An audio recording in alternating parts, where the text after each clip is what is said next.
तुम्हारी फाइलों में गांव का मौसम गुलाबी है, मगर ये आंकड़े झूठे हैं, ये दावा किताबी है। बेटा बहुत बड़ा रिजल्ट यूपी बोर्ड माध्यमिक शिक्षा परिषद ने 3 दिन पहले निकाला और 54 लाख बच्चों का डेटा अपलोड किया गया वेबसाइट पर। 12 दिन में वो 54 लाख कॉपियां चेक हुई थी। किसी बच्चे को जो 100 नंबर का पेपर 95 नंबर का पेपर किया था उसे 50 नंबर मिला, 60 नंबर मिला। और स्क्रूटनी का जो हाल है वो जानते हो, जो बच्चा स्क्रूटनी का फॉर्म भरता है 2-4 नंबर कम ही होता है। हम इनके पास ज्ञापन देने के लिए आए तो ये भाई साहब छुट्टी पे गए हैं।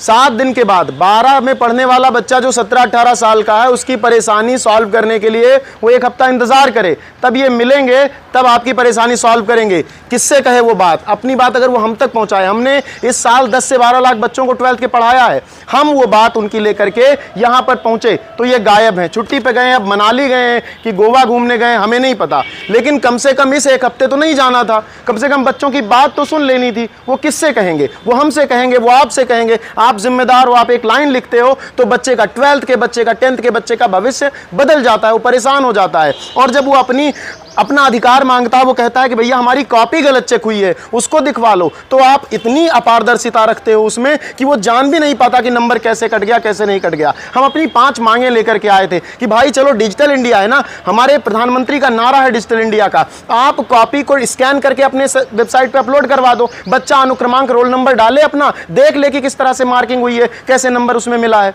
तो वह परेशानी उसकी समाप्त हो जाए। लेकिन वो नहीं करोगे, कैसे करोगे? 12 दिनों में 54 लाख कॉपियां चेक हुई। अरे 1 महीने डिले हो जाता रिजल्ट, क्या फर्क पड़ता? कौन सा दुनिया इधर से उधर हो जाती। लेकिन नहीं, जो बच्चे जेईई मेंस का एग्जाम देने वाले थे, जो तैयारी कर रहे थे ऑलरेडी, उनका भविष्य आधार में लटक गया है। समझ ही नहीं पा रहे क्या करें, तैयारी छोड़ दें कि स्क्रूटनी करवाएं कि कंपार्टमेंट भरें, कुछ समझ नहीं पा रहे हैं। और यहाँ पर अभी तक इसमें एक चेन लगी हुई थी बेटा, और उस चेन से अंदर जाने का रास्ता था। जब उन्हें लगा कि मैं ज्ञापन देने आया हूँ तो बड़े लोगों का फोन आया, गेट में ताला लगा लिया गया। अब आप बताओ, आपकी चिंता किससे कही जाए, कहाँ तक कही जाए? लेकिन ये लड़ाई यहीं रोकेंगे नहीं, हम कहीं भी जाना पड़े। हम यहाँ से शिक्षा निदेशालय जा रहे हैं, उसके बाद डिस्ट्रिक्ट मजिस्ट्रेट के ऑफिस में जा रहे हैं, हर जगह ये ज्ञापन देंगे जिस भी अथॉरिटी को जानते हैं। और उसके बाद हम लखनऊ हेड ऑफिस पहुँचेंगे और वहाँ माननीय मुख्यमंत्री जी को भी ये ज्ञापन देंगे। और यहाँ की अथॉरिटी मेन ऑफिस जो माध्यमिक शिक्षा परिषद का लखनऊ में है, अपर सचिव जो हैं उनको भी ज्ञापन दिया जाएगा। हर प्रकार से हम आपके हक की लड़ाई लड़ेंगे।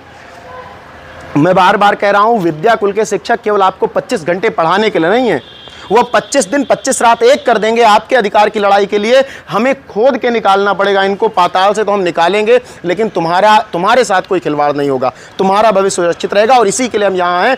हम कम से कम हम सुबह से इंतजार कर रहे हैं, 10 बज गया, 11 बज गया, 1 बज गया कि भाई अब आएंगे, अब आएंगे। बड़े लोग हैं, अधिकारी हैं, लेकिन उनका क्या है, वो तो छुट्टी पे चले गए।